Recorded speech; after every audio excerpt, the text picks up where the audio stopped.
আদা বাটা, জিরে বাটা, গরম মশলা বাটা, আর এটা টমেটো বাটা।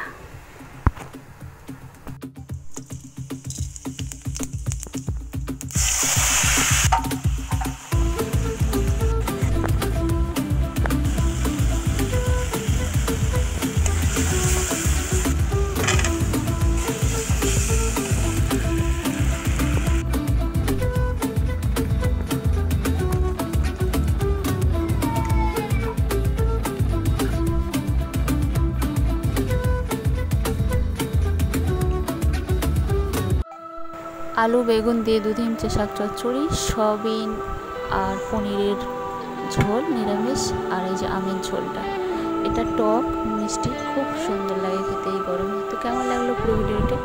ভালো লাগলে like comment share and subscribe. Tata tata tata.